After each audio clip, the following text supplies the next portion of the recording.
A deeper dive on Jalen Brunson's return and a whole lot more coming up in this bonus edition of Locked On Knicks.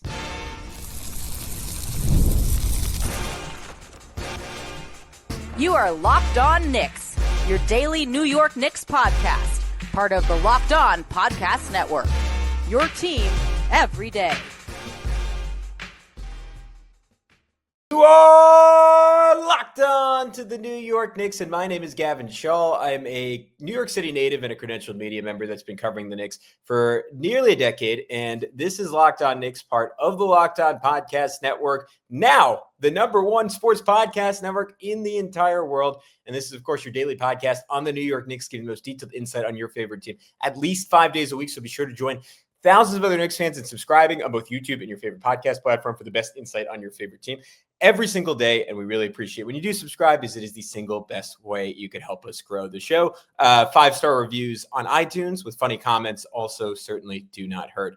On today's show, if you missed it earlier, I was joined by Chris Persianen, NBA reporter for Clutch Points and Locked On Knicks co-host, earlier today to do kind of a broad overview of like the themes we saw in Knicks-Mavs. I wanted to get a little more into the nitty-gritty. I am going to try to do this a little more often, probably not every game. Maybe it'll only end up being 1 or 2 games a week, but I want to make sure I give you guys the goods on each game, because I feel like there's a lot of detail that can get missed when we keep it to one 30-minute podcast. And I wanted to start off with the night that was for Jalen Brunson, because we touched on it a bit, but he was pretty spectacular in this one, coming off the ankle. At one point, running down the court and kind of flashing a 3 sign, or he did some kind of hand symbol at Jason Kidd, and Jason Kidd basically said F off. That was cool. Brunson finished this game, 28 points, 5 assists, 3 rebounds, 11-23 from the field, 2 for 7 from 3. He was really, really good in this game. After getting off to a pretty slow start, like from the get-go, he had a defensive mistake that resulted in a Klay Thompson 3. There's a miscommunication between him and Cap, but I would probably pin it on him. Missed a couple of shots early, got stripped trying to do a step through on PJ Washington that led to a transition 3 for Klay. And then you saw him get going. He cut off Cat for a little floater, back-to-back threes as he was starting to find a rhythm late in the first quarter. And then this is something I mentioned on the pod, but I wanted to dive deeper into. Maybe this warrants, I don't know about a whole episode, but perhaps a segment on a future show. The Knicks are, and I would assume this is a league-wide trend. Obviously, I've not watched Outford as much with other teams, but if you remember in the Indiana Pacers series a year ago, Alex and I talked about the Pacers setting ghost screens, basically where you come up nominally to set a screen, and then you quickly either like pop to the side or pop down. And essentially, like, you are kind of just implying a screen. Some players will come across the body of a defender and literally just put a hand on their hip to make them think there's a screen coming to the left. And then you'll see like a Tyrese Halliburton burst to the right. The NBA, you'll hear it said often, is a copycat league. People are, at least the most athletic teams in the league, are trying to replicate some of what Oklahoma City does defensively. And if you've read the articles in recent days about pace and how that is elevating injuries and how pace is essentially the highest it has ever been in league history, players are covering more miles per game than they ever have. That's teams trying to replicate what the Indiana Pacers do, both in the half court and in the full court. And the screening element is something I hope Tom Thibodeau would have adapted if he was still the Knicks coach, and certainly something Mike Brown, who had half a season to do nothing but study the best teams in the league, and perhaps he's doing this in Sacramento and I just wasn't aware of it, but he took note of, and he is fully incorporated. And it's really benefiting Jalen and getting him easy looks and getting his teammates easy look. The first one was a ghost screen for Shamet, where Jalen popped to the corner and missed a wide open 3. But it's, again, like last season, wide open corner 3s for Jalen Brunson. You could probably count on 2 hands the number of times they happened all last year. Like him getting to that shot more frequently is going to lead to higher efficiency nights. And then we saw one where Mikal set a ghost screen for Jalen Brunson. And JB, he's been like, it's so interesting when you say no look passes, because a lot of times in the NBA, it's the false no look, right? Where you look, then look away, then throw it. Like Jalen's are somewhere in the middle. He kind of looks the other way, but he's been throwing a ton of them this year. Mikal ghost screen. He just kind of flits to the corner. Brunson looks the other way and just whips a bounce pass, and he catches basically because of that look away. Najee Marshall is hovering in no man's land. He's not sure whether to commit to Brunson. He's not sure whether to commit to Mikal. And in turn, Mikal catches 2 dribbles, nails a baseline jumper. And then there was even more guard-to-guard screening. I think this was in the third quarter. Clarkson set one for him, and he got Christie on him on a switch. Sorry, this was late second quarter. Goes right at him, spin into a little flip shot. There's another one where Mikal, this was left wing. Mikal sets a screen to Jalen's right. And this time, because the defense is now kind of prone to overreact to those screens, whether they're real or not, Mikal holds it this time. It's a real screen. And Jalen just has a hard reject, goes the other way, shoots into Jaden Hardy's body and one. That was really awesome. And then some of the him cat stuff that we saw over the second and third quarter in this game. I think Synergy would probably have them. I need to look into what the Brunson cat numbers look like this year, because I would guess they've been pretty awesome. And I think just because Brunson missed a couple of games, that has kind of stymied that from being a bigger storyline in Knicks land. But how effective that duo looks again after it was the source of so much consternation last season. I think they've been really, really good together this year. Like the first interaction between the two of them that I noticed was a little dribble handoff screen to Jalen. Cat does that like kind of horizontal pop. I don't really know. I'm trying to think back to my youth watching basketball in the early 2000s, like whether like I feel like pops used to be a little bit more like pronounced and you would fade sort of up and out versus straight across. Cats was a little bit more straight across, but either way, Jalen hits him. And again, this is just like the simple hook pass, pocket pass you want him to make. This time Jalen goes behind the back, right by, and Cat has Gafford closing out, and we'll talk about it with Cat. That was like a theme in this one. Cat goes right by Gafford and one dunk. This is a free throw, but first made shot in a game where Cat started 1 for 6. That was important for him. Then you get another one, pick and pop, another side pop. Jalen, like kind of a horizontal stunt, right? Where he is just trying to keep 2 defenders on edge, keep them engaged. Jalen is up there in terms of gravity for point guards in the NBA. So 2 defenders stick with him. Then hits Cat on kind of a short roll slip. Cat power dribble, big dunk. Awesome. Another one, Brunson give and get. Cat has some real gravity. So if Brunson throws it to Cat and then sprints to him for a dribble handoff, the big is not going to want to hedge and leave Cat and like give Cat an opportunity to one, pivot and shoot. But what you're almost more afraid of if you're a big man, and we saw this later in the game where Cat just started cooking Gafford over and over again off the dribble, is that Cat is going to do a little QB keeper and turn the corner and drive in and get a dunk. So this time, though, because the big has to commit, he stays. Brunson goes and gets it. Push dribble, elbow jumper, easy shot, leveraging Cat's gravity. And then a little bump drive off a Cat screen. Possession right after that. For a midi, Brunson stayed hot throughout the third quarter. A couple more mid-range jumpers. Another one where, well, I think I mentioned this play when we did the first part of the pod, but big defensive play where he stripped Najee Marshall and ended up setting up Shamet for that quarter 3. And again, that's a pass that Jalen hasn't. I don't want to say he hasn't always made his Knicks career, because I feel like if someone's wide open in the corner, he'll usually make it. There have been times in his Knicks career, especially like in big moments late, it doesn't seem like Jalen sees that pass as being available. And that is just like, again, like for Jalen, it's often not the spectacular passes. It is just consistently hitting the functional ones that he gets off of his gravity as a scorer. And that was an example of it. I just thought awesome game from him. I know XJ really drove it home. I'm going to say it one more time. I want to keep seeing him and Cat interact with each other as much as possible, because that is how you get your money's worth out of Karl-Anthony Towns. It is not only him on the ball, but it is him, I mean, sometimes with the ball, sometimes just as a screener, like leveraging the fact that those two like can do everything on a basketball court offensively, maybe with a few limitations for Cat, but they're 2 of the most dynamic players in the league. You want them playing off each other a lot. It's not like Dame and Giannis where there isn't a clean fit there, partially because Giannis can't really shoot, and Dame at this point in his career had his own limitations. Like those 2 guys check almost every box, and it puts defenses in such a bind, puts an enormous amount of stress and pressure on them when you have those 2 interacting. When we come back, I'm going to get a little bit more specifically into Cat's mixed bag of a night as he continues to not shoot super well, how the lineups with him and Mitchell Robinson have been doing. We'll talk Josh Hart. We'll talk Deuce. We'll talk Mikal Bridges. We'll get into it all next right here on Locked On Knicks.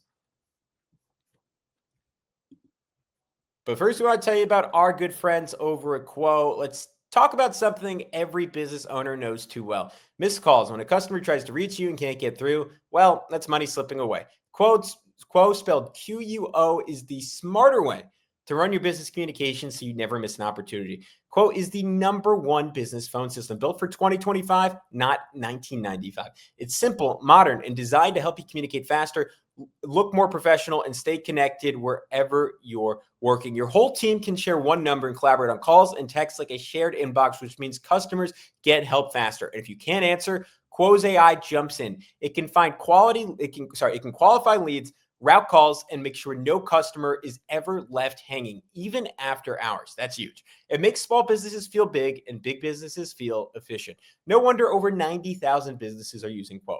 So try Quo for free at quo.com/LockedOnNBA. That's QUO.com/LockedOnNBA. And yes, you can even keep your existing number. Quo, no missed calls, no missed customers. And we also want to tell you about our friends over at Rugiet. Let's be real. Making excuses doesn't solve a single thing. We've all heard them before. Just stress, I'm tired, or it happens to everyone sometimes. But when it comes to performance, sometimes your body just needs a little extra support. And that's where Rugiet comes in. Rugiet.com offers fast-acting, doctor-prescribed treatments for AD designed to help you stop making excuses and start making moves. Rugiet makes it easy to get started. You can just connect with a board-certified doctor 100% online. No awkward waiting rooms, no in-person appointments. The process is fast, simple, and private. And it's all handled by real doctors. It's about confidence, connection, and getting back to the moments that matter. So visit rugiet.com/LockedOnNBA to get 15% off your first order. That's rugiet.com/LockedOnNBA. And don't forget to use our code LockedOnNBA so they know we sent you. Rugiet, stop making excuses and start making moves. Finally, I want to tell you about our friends over at Skims. When Skims announced they were making underwear for men, the reaction made perfect sense. People have been talking about Skims comfort for years. Most people, though, they stick to whatever they've been buying since college. The same fits, the same waistbands, and roll, and a whole lot of settling. Skims Men's changes that. One upgrade, and it's obvious why everyone's been talking. But once I tried Skims Men's underwear, I got the hype immediately. They're designed to feel good, fit right, and actually stay put. No slipping, no sagging, no adjusting. Just genuinely great underwear that makes you feel confident and comfortable. My favorite pair is the Stretch 5-inch. What stood out right away was the fit and the fabric. Soft, supportive, and comfortable all day. They don't ride up, they don't lose their shape, and they hit exactly where they're supposed to on the thigh. I use them to play basketball a lot. You guys, if you play pickup basketball, you know your underwear can make a big difference in your performance. Being comfortable, being supported, not really having to think about it, it brings the best out of my game. I honestly didn't expect underwear to be a game changer, but Skims completely surprised me. So shop Skims Men's now at skims.com. And when you place your order, choose podcast in the post-purchase survey and select our show from the drop-down to let them know we sent you. Plus, the Skims holiday shop is open. So if you're looking for the perfect gift this season, Skims has you covered. All right, what's up, guys? We are back here on Locked On Knicks, wrapping up the second postmortem of a pretty unextraordinary Knicks win. But I had some stuff I wanted to talk about. Karl-Anthony Towns, this was another pretty poor game from him, at least through three quarters. 6 of 16 from the field, just 1 of 6 from three, 5 of 9 from the foul line, 18 points. I should say a poor scoring game. His Cat did a lot of other stuff well. 14 rebounds, 6 assists, 2 steals. I thought his defense was quite good, especially when you take the rebounding into account. The shooting is not incredibly worrisome, given that Cat in his career has been extraordinarily efficient, as we've talked about a whole lot over the last 2 years on this podcast. But for his career, splits of 52%, 40%, 84%. Currently shooting 43% from the field, 32% from three, just under actually 87% from the line. So that is something to watch, something that we have a much larger sample size of Cat, again, being one of the best shooters in basketball versus Cat being super inefficient. I think this will all normalize, and he will probably have a torrid December and rebound to his normal career numbers. But let's talk a little bit about the game that was for Cat. Really fun first play where he drives, sprays it out to Shamet, who was lifting from the corner to the right wing for a three. Shamet, really smart play, zips it back into Cat, cuts off it. Cat loves this, keeps his eyes up. Was not a great passer to the post last season. Certainly improved just because I think Mike Brown is driving home for him to make those reads. and you're getting effective cuts. Jonathan Macri had a really good stat earlier. The Knicks are actually one of the lower frequency cutting teams in the NBA, which is somewhat surprising to me, but I do think that's a product of like when they're not playing off Cat as a hub. That's not a huge part of their offense. You'll sometimes see cuts from the baseline. But when they do shoot off cuts, they are the most efficient team in the NBA. So that is pretty interesting. Shamet getting a layup there. We saw some good defense from Cat in this one. Slid his feet with Brandon Williams on a switch, forcing a miss. Altered away by Christie, leading to a bad miss. That was a good bit of good defense. Jumped to passing lane at one point, which is something you very rarely see Cat do. It was nice anticipation, went coast to coast for some free throws. I think that was maybe more product of Dallas's putrid spacing and generally putrid offense that was missing their three best players with no Kyrie, no AD, no Cooper Flag, which sucked. I really wanted to watch Cooper Flag. I talked about the two-man game between him and Brunson. Don't have to belabor the point of that. I think more of that will mean more efficiency for Cat. You're seeing him get dunks. You're seeing him get open threes occasionally in those two-man actions. More of that. Again, did not shoot the ball well. Missed like a late transition trail three that I thought was probably going to cost the Knicks the game. The defense got a little flighty at times in the third. At one point was like in a pretty deep drop on D'Angelo Russell when he was just scalding hot at the end of the third quarter. He had a wing three, brought back some nightmares of last year. I give Cat like a little more forgiveness when OG Anunoby is out because you don't have that back line. And then as a big, like when someone like Gafford or Lively or both elite rim runners are rolling, like you do kind of have to stay a little bit more attached when you don't have anyone on the back line that can really make a difference to them. So again, I give him some forgiveness there. What really stood out to me down the stretch of this one, and I'm curious like how it will ultimately affect coverages from other teams. Dallas is the fourth best defense in the league. So they're good defense. They have a lot of different options. Again, maybe missing one of their better defenders in Flag, but still have a lot of good wings, still have a lot of size. And Cat was cooking them, driving the ball down the stretch. Initially had a drive for free throws, then a trail drive where he caught it, burst, lay on Derek Lively, a ghost screen pop, and kind of slowed down for like an implied dribble handoff into the old Obi Toppin, right? QB keeper where there's actually no one there coming for a handoff, but you kind of drive, hesitate as if someone's coming around you for a handoff and then just burst the rim. We've seen Cat, he did that a lot on opening night against the Cavs. That's a move he certainly has in his bag. Then a pump and burst by Gafford for more free throws. Next play after that, dribble handoff to Mikal. Fake dribble handoff to Mikal, and then just slingshots by Gafford, like just torching him. And at that point, Jason Kidd had seen enough, belatedly makes the adjustment, puts Najee Marshall on him. And to me, like I think Dallas, I'm trying to remember what happened. I probably should have taken some follow-ups on this. If I go back and watch the game, I'd likely make note of it on a future podcast. I want to see what the Knicks pivot is. Like if a team is playing a traditional center that's not super comfortable in perimeter coverage, and like Lively can do that, Gafford not as much to my understanding. Like what is like if a team decides to put a 4 on Cat, which slows down that drive game from Cat, undoubtedly. He's not as comfortable just like bullying his way in against 4s. He's going to face double teams in the post if he tries to post up. What is the adjustment from the Knicks, and how are you going at that 5? We saw OG, like when the Timberwolves did that and put Rudy Gobert on OG, like he cooked him. He hit a 3, blew by him for a dunk. Like, can the Knicks still continue to pick at that matchup with the center? And that's where it becomes really hard to play Josh Hart, because when Josh Hart is on the floor, it is really easy to put that wing on Cat, the big on Josh Hart, and not get punished for it. Mikal had an interesting night. I think he's been playing some great basketball of late. He was very good early in this game and then kind of struggled down the stretch, made his first 4 shots. And then from there, shot just 3 for 9, closed, I think specifically 1 for 7. You saw him early in this game. Like these are all the boxes I'm looking to check in my notes when I'm watching Mikal Bridges. Like early on in this one, he had a isolation where he danced into the middle for a little 1-foot Dirk fade, third possession of the game, got free throws early on and got an offensive rebound all in the first 4 minutes. We saw him get yet another block in help on PJ Washington. This is a new part of Mikal Bridges' game. I've said it before, but we're talking about a guy who for his career averages like 1 block per game. And in November, he is, let's see where he's at. He's at 1.5. So that's not as crazy as I thought, but he's had big games. He's had one.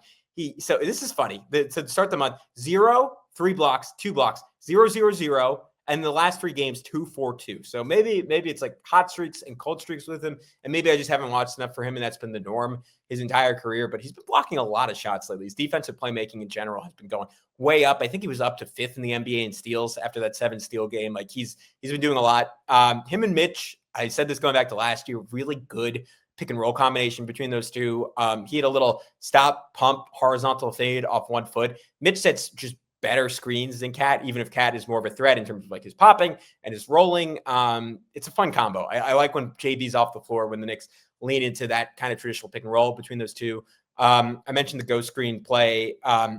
Another one with Mitch where he snaked it, got to the elbow, pump and drain it. So here's the catch with Mikal. Like when he's going in the mid-range, and like I don't hate on those shots for Mikal Bridges, right? Because we acknowledged it and we saw it last year. Like he is about as good as anyone in the NBA getting to the mid-range and converting. He's really, really, really effective doing that. And that is awesome. I just want to see him continue to build off of that. Once you get the mid-range going, can you leverage that to get all the way to the rim? Are you going to mix in some corner threes, like like he doesn't really shoot off the dribble, but like even off ball? And I know he's dependent on Brunson and other guys creating those for him, but it's also about him moving off the ball. And there was like one example that really frustrated me where this was, I think, fourth quarter. He torched a closeout, took a pull-up wing, like free throw jumper or elbow jumper. So I'm losing control of my words. And if you pause it, I took a picture of it on my phone. He had a wide open lane to the rim. And if he drives, like the three most likely outcomes are he gets a layup, he gets fouled, or the big commits early and he can hit Mitch on a lob. And those are as good as he is as a mid-range shooter. And even if he's 60% on an open mid-range jumper, I want to see him get to the rim. More than anything, I just want to see the inclination to get to the rim. Like it comes and goes. Like we're a game off him having that big dunk in transition. Like I want more of that Mikal. I want less than Mikal who doesn't want to be touched. Like that's not good. Defensively, had some more good moments. Like had another pick two, a category. I think it was All City NBA had a tweet about it yesterday. I think he's leading the NBA in that. He had something like 6. He just had another one. Another play where JB was trying to slow down Brandon Williams. Mikal bails on his guy, blocks it from behind, nearly catches it. That was awesome. A couple of mistakes, like one where he was over helping transition, left Williams wide open for a 3. His shooting down the stretch was not good. One corner 3 that went over the rim, another one that hit off the side of the backboard. I don't really know what was going on there. Hit a big one, corner 3 off a deuce pin and screen that made it 106 also. So big moments for Mikal Bridges. We can go rapid fire on the rest of the guys, but this is just supposed to be a bonus episode. It is not supposed to be super long. Josh Hart shot well in this game. 3 for 4 from 3. That's great. That makes it more disappointing to me that he did not get up 6 or 7 threes. And I say this all the time. I would almost rather he go 3 for 7 or 4 for 10 than 3 for 4. Like get them up because they are not guarding you. There were 2 different possessions in this game. Like one in the first half where he ends up traveling after passing up on an open 3, then an open 14-footer, and he tries to force the ball to Cat rolling. And in the third quarter, wide open 3, refuses to take it with Lively on him, leads to a dead possession, and Cat throwing it away. This time, that relationship, and those two combined for a lot of turnovers with each other. Just some boneheaded plays between the two of them. Cat tries to hit Hart, cutting late in the shot clock. But again, you pass up open 3s, you are likely not going to get a better shot than that. And it allows the defense to completely reset, allows them to stabilize. You're attacking a completely set defense, a good defense in Dallas, with very little time in the shot clock. And if Josh Hart's your lead ball handler in that situation, that is not likely to end well for you. One thing I noticed on his shot, a little more dip than he normally does. I don't know if that's something he's been working on or if he's just in a good rhythm or if Dallas just gave him a lot of time and space to get into that. It looked good. The power transfer looked good. More of that. He had a great moment where he stole some M&Ms after crashing into a guy courtside. That was very fun. Some good stuff in transition. 1-3 passed up that ended up working out where he had a bump drive for a little flip in. I mentioned the corner 3. He had the assist late to Shamet after he drove on the short roll, missed it. He passed up a 6-foot jumper at one point to kick it out to Mikal for 3. And maybe those shots have equal expected value, but it's kind of the same thing to me as Mikal Bridges. And maybe I'd be saying the opposite if he took the shot and missed it. But just be aggressive. Just take the shot. We know he can make that. He's really good inside the foul line, especially when he's open, especially when he's forced to be aggressive. Deuce started 0 for 6 from 3. Did have a nasty rocker step and then into an up and under lay on Derek Lively. Again, the new thing with Deuce, and I said this on the pod earlier today, but the ISO bag is there for him at this point.